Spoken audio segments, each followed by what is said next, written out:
আগের ভিডিওতে সম্রাট এক্সক্লুসিভের উপর আমি যে ভিডিওটা দিয়েছিলাম তোমাদেরকে, তোমরা প্রত্যেককে আমাকে কমেন্ট করেছো যে সাবজেক্ট ওয়াইজ একটা রিভিউ দিতে, ডিটেল রিভিউ, যাতে তোমরা পুরোপুরিভাবে এই বইটা সম্পর্কে বুঝতে পারো এবং জানতে পারো। যারা তোমরা অলরেডি সহায়িকা নিয়ে নিয়েছো তাদের কি এই বইটা কি আদৌ প্রয়োজন, নাকি শুধুমাত্র এই বইটা থাকলেই হবে, অন্য কোনো সহায়িকার প্রয়োজন হবে না? তো সমস্তটা নিয়ে আজকে একটা ডিটেল ভিডিও তোমাদের কাছে উপস্থাপন করলাম। শুধু আজকে বর্তমানের ভিডিওতে আমি বাংলা বইটা নিয়ে আমি রিভিউ করছি।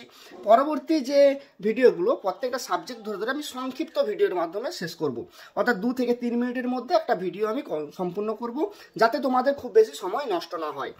দেখো, আজকে যে আমি সম্রাট এক্সক্লুসিভের 2026-এর সাজেশন উচ্চ মাধ্যমিক 4র্থ সেমিস্টারের বাংলা, সেটা নিয়ে আলোচনা করব।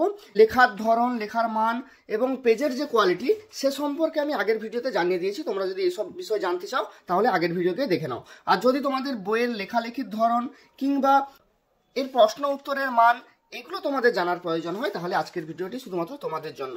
তো বাংলার প্রতিটা অধ্যায়, অর্থাৎ সূচিপত্রে যতগুলো অধ্যায় আছে, সমস্ত অধ্যায় ধরে ধরে কিন্তু তোমাদের একটা একটা জানাবো যে কোন অধ্যায়ে কি ধরনের লেখালেখি আছে, কোন ধরনের কতগুলো প্রশ্ন দেওয়া হয়েছে, এবং সেই প্রশ্ন ছাড়াও সেখানে কোনো ত্রুটি বা কোনো কিছু সমস্যা আছে কিনা বা একদম পারফেক্ট আছে, সেগুলো সমস্তটা নিয়েই কিন্তু আজকের ভিডিও। আমি সময় নষ্ট না করে সবার প্রথম আমি হলুদ পোড়া গল্পে যাচ্ছি। হলুদ পোড়া গল্পে তোমাদেরকে প্রথমেই দেখিয়েছিলাম যে বইয়ের লেখার ধরনটা কেমন হয়েছে। সবার প্রথম করা হয়েছে বইয়ের উৎস, অর্থাৎ উৎস সম্পর্কে আলোচনা করা হয়েছে এই গল্পের। তারপর গুরুত্বপূর্ণ কিছু শব্দার্থ দেওয়া হয়েছে, যাতে তোমরা পড়তে গিয়ে কোনো সমস্যা না হয়, রিডিং সুন্দরভাবে কমপ্লিট করতে পারো। এবং এর পাশাপাশি বিষয়বস্তু দেওয়া হয়েছে। এই জায়গাটা আমার খুবই ভালো লেগেছে যে বিষয়বস্তুর ক্ষেত্রে গল্পে যে বিষয়বস্তু ব্যবহার করেছে, সুন্দর করে পয়েন্ট পয়েন্ট পয়েন্ট করে আলোচনা করে দিয়েছে, যাতে সহায়িকার থেকেও তোমরা খুব সহজে বুঝতে পারো এবং তোমাদের কাছে একটা সুন্দর করে মনে রাখতে পারো তোমরা। তার জন্য একটা প্রয়াস করেছে সম্রাট এক্সক্লুসিভের তরফ থেকে। এবং তার পাশাপাশি একটা চারিত্রিক যে চিত্র, সেই চিত্র আকার এখানে উপস্থাপন করেছে, অর্থাৎ মাইন্ড ম্যাপ তৈরি করে দিয়েছে এখানে। এর পাশাপাশি দেখো, এর পাশাপাশি রচনাধ্বনি প্রশ্ন, 5 নাম্বারের যে প্রশ্ন, সেই 5 নাম্বারের প্রশ্ন এরপর শুরু করা হয়েছে। 5 নাম্বারের প্রশ্ন দেখো, প্রথম যে প্রশ্ন আছে, অর্থাৎ 1 থেকে পুরো অধ্যায়টায় মাত্র 7টা প্রশ্ন দেওয়া হয়েছে। অর্থাৎ পুরো অধ্যায়ের মধ্যে কটা প্রশ্ন দেওয়া হয়েছে? 7টি প্রশ্ন দেওয়া হয়েছে।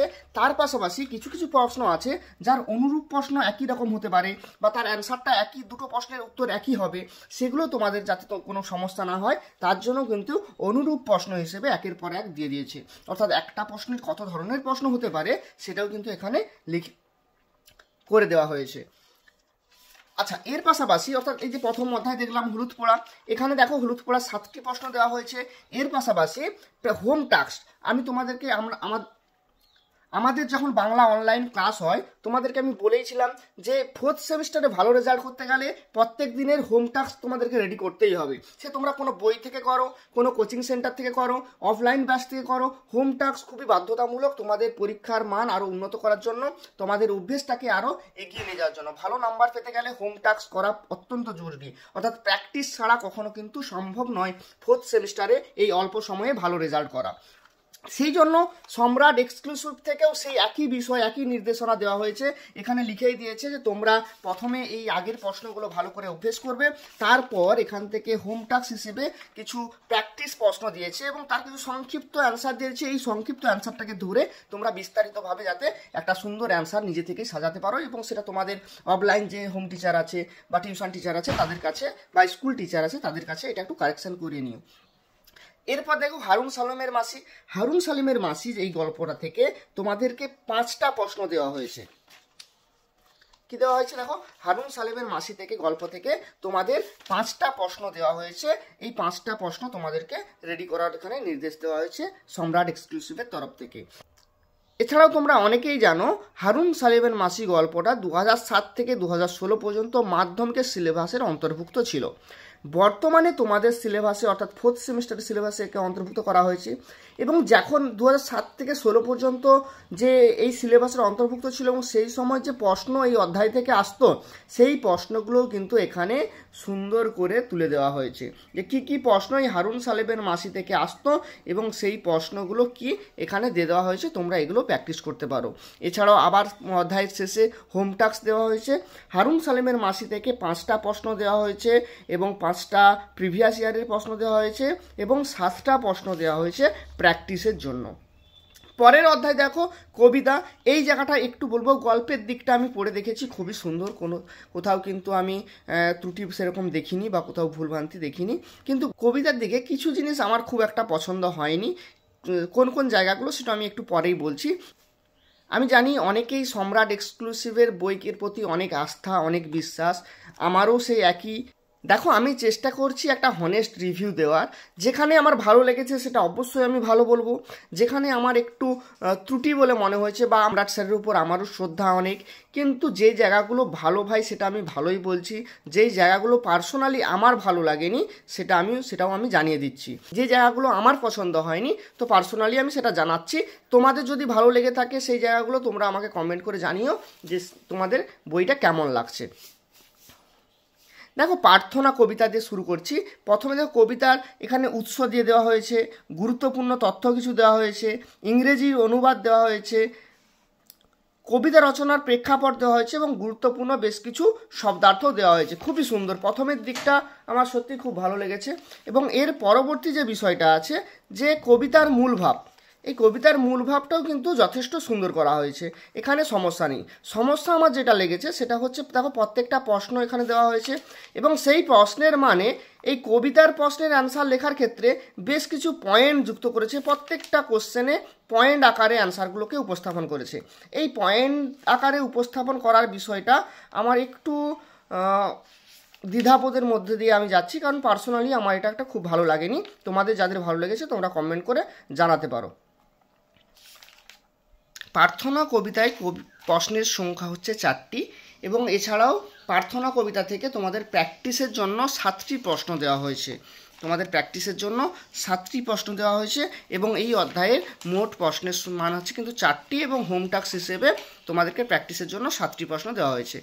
তিমির হননের গান, এখানে দেখো একই বিষয় খুব সুন্দর করে উপস্থাপন করা হয়েছে এবং এর যে প্রশ্নের মানটা বাকিগুলোর থেকে অনেকটা উন্নত আছে। অর্থাৎ এদিকে যেমন অতিরিক্ত পয়েন্ট আকারে অ্যান্সার করেছিল কিন্তু এখানে তেমনটা করা হয়নি, এখানে সুন্দর করে কিন্তু অ্যান্সার সাজানো হয়েছে। এখানে কোথাও আমি কিন্তু সেরকমভাবে ত্রুটি দেখতে পাইনি। এখানে যতগুলোই প্রশ্ন দেওয়া হয়েছে প্রশ্নের অ্যান্সারের মানও যথেষ্ট সুন্দর দেওয়া হয়েছে। তিমির হননের গান থেকেও 4টা প্রশ্ন দেওয়া হয়েছে তোমাদের, 4টা প্রশ্ন তোমাদের দেওয়া হয়েছে এবং তার পাশাপাশি প্র্যাকটিস কোশ্চেন দেওয়া হয়েছে তোমাদের 8টি তোমাদের প্র্যাকটিস কোশ্চেন দেওয়া হয়েছে। এরপর দেখো কেন এলো না, এই কেন এলো না অধ্যায় থেকেও কিন্তু সুন্দর করে তোমার প্রশ্ন অ্যান্সার সাজানো হয়েছে। এখানেও কোথাও অতিরিক্ত পয়েন্ট বা সেভাবে অ্যান্সার করা হয়নি। এখানে তোমাদের সর্বমোট যে প্রশ্ন করা হয়েছে সেখানে 3টে প্রশ্ন দেওয়া হয়েছে এবং এর পাশাপাশি তোমাদের হোম টাস্ক হিসেবে দেওয়া হয়েছে সর্বমোট কেন এলো না থেকে হোম টাস্ক দেওয়া হয়েছে 12টি, অর্থাৎ 12টি প্রশ্ন করতে হবে এখানে হোম টাস্ক হিসেবে প্র্যাকটিস হিসেবে। তার আগে যে 3টে প্রশ্ন আছে সেই 3টে প্রশ্ন তোমাদের ভালো করে রেডি করে নিতে হবে। এরপর নানা রঙের দিন, গল্প থেকে নানা রঙের দিনে সুন্দর করে দেখো এখানে পুরো বিষয়বস্তু দেওয়া হয়েছে এবং সবথেকে যেটা ভালো লেগেছে একটা নাটকের জন্য যেটা প্রয়োজন সেটা হচ্ছে নাটকের গতি প্রকৃতি এবং সুন্দর একটা মাইন্ড ম্যাপ করে দিয়েছে যে চরিত্রগুলো আছে সেই চরিত্রের ওপর এবং যে সংলাপগুলো দেওয়া হয়েছে নাটকের মধ্যে সেই সংলাপগুলোকে এখানে উল্লেখ করে দিয়েছে যাতে তোমাদের কাছে একটা হাইলাইট হয়ে থাকে। এর পাশাপাশি যে প্রশ্নের মান সেখানেও কিন্তু টোটাল 11টি প্রশ্ন দেওয়া হয়েছে নানা রঙের দিন থেকে এবং পরবর্তী যে গল্প ডাকঘর সেখানে 3টে প্রশ্ন দেওয়া হয়েছে। ডাকঘর সম্পর্কে যাচ্ছি, এখানে দেখানো 11টি প্রশ্ন দেওয়া হয়েছে নানা রঙের দিন থেকে। আচ্ছা, ডাকঘরে একটা জিনিস আমি দেখতে পেরেছি, জানি না সেটা হয়তো কোথাও প্রিন্ট করতে গিয়ে কোনো মিস্টেক হয়েছে কিনা বা এডিট করতে গিয়ে কোনো মিস্টেক হয়েছে। এখানে দেখো ডাকঘরের যে রচনাধ্বনি প্রশ্ন সেখান থেকে পরপর প্রশ্ন আছে কিন্তু 13টি প্রশ্ন দেওয়া হয়েছে। প্রথমে পরপর 13টি প্রশ্ন দেওয়া হয়েছে। 13 প্রশ্ন পরে দেখো 13টি প্রশ্ন পরপর দেওয়া হয়েছে, এখানে 13 নম্বর প্রশ্ন এবং 13 নম্বর প্রশ্নের পরেই হঠাৎ করে পুনরায় আবার 1 নম্বর প্রশ্ন, এখানে আবার 1 2 3 4 করে দেওয়া হয়েছে, এরকম 2টো প্রশ্ন দেওয়া হয়েছে এবং 2টো প্রশ্নের পর আবার পুনরায় এখান থেকে উল্লেখ করেছে যে যেহেতু পর্ষদ জানিয়ে দিয়েছে যে 5-এর আনসার করতে হবে, 5 নম্বরের প্রশ্ন থাকবে এবং তার পাশাপাশি 2+3 থাকবে, তার জন্য 2-এর প্রশ্ন বা 3-এর প্রশ্ন সংক্ষিপ্ত যে কয়েকটা প্রশ্ন এইখান থেকে যুক্ত করে দেওয়া হয়েছে। কারণ তোমরাও জানো এবং সম্রাট এক্সক্লুসিভ থেকেও সেটাই বলা হচ্ছে যে 2 নম্বরের প্রশ্ন লাইনের যেখান থেকে হোক বা 3 নম্বরের প্রশ্ন লাইনের যেখান থেকে হোক হতে পারে, নাটকের যে কোনো জায়গা থেকে এই প্রশ্ন হতে পারে, তার জন্য এখানে কিছু সংক্ষিপ্ত প্রশ্ন তোমাদেরকে দিয়ে দেওয়া হয়েছে যাতে তোমরা তৈরি করতে পারো। এছাড়াও বাকি সমস্তটাই চিত্রকলার ইতিহাস বা চলচ্চিত্রের ইতিহাস এগুলো থেকে সুন্দর করা হয়েছে। চিত্রকলার ইতিহাস থেকে 5টি প্রশ্ন দেওয়া হয়েছে এবং চলচ্চিত্রের ইতিহাস থেকে 14টি প্রশ্ন দেওয়া হয়েছে তোমাদের প্র্যাকটিস করার জন্য। সুন্দর করে বই। আচ্ছা, এবার তোমাদেরকে ওভারঅল বলি যে এই বইটা সম্পর্কে আমার কি মতামত। দেখো, সম্রাট এক্সক্লুসিভ হচ্ছে আমাদের কাছে সাজেশন একটা বুক। যদি তোমরা বলো যে এই বইটা নিয়ে সহায়িকা নিবে না, তাহলে আমি বলবো একটু বোকামি করবে। সহায়িকা তো তোমাদেরকে নিতেই হবে, তার পাশাপাশি এই বইটাও তোমাদের সঙ্গে রাখতে হবে, কারণ এইটা হচ্ছে আমাদের কাছে একটা গাইড বুক, আমাদের কাছে একটা ভরসা, আমাদের কাছে একটা বিশ্বাস। সেই ভরসা ও বিশ্বাসের বই আমাদের পাশে থাকবে, তার পাশাপাশি একটা সহায়িকা আমাদেরকে অতি অবশ্যই সঙ্গে রাখতে হবে। এবং এই বইয়ের মান বা প্রশ্ন অ্যান্সার কেমন দেওয়া হয়েছে সেদিক থেকে আমার কোনো সন্দেহ নেই, যথেষ্ট সুন্দর দেওয়া হয়েছে। কবিতার কয়েকটা পার্ট দেখলাম যেখানে প্রশ্ন লেখার যে ধরনটা সেখানে পয়েন্ট আকারে আলোচনা করা হয়েছে, সেই জায়গাটা আমার একটু হয়তো খারাপ লেগেছে, কিন্তু বাকি সমস্ত দিকটাই আমার যথেষ্ট ভালো লেগেছে। যেটা আমার ভালো লেগেছে, যেখানে আমার ভালো লাগেনি, সমস্তটা আমি পার্সোনাল আমার মতামত জানালাম। বাকিটা তোমরাও দেখে নাও, তোমাদের যেমনটা ভালো লাগবে তোমরা সে মতো করতে পারো এবং কমেন্ট করে আমাকেও জানিও তোমাদের কি মতামত। শেষে বলবো, যথেষ্ট সুন্দর বই, আমাদের ভরসাযোগ্য বই, আমাদের বিশ্বাসের বই।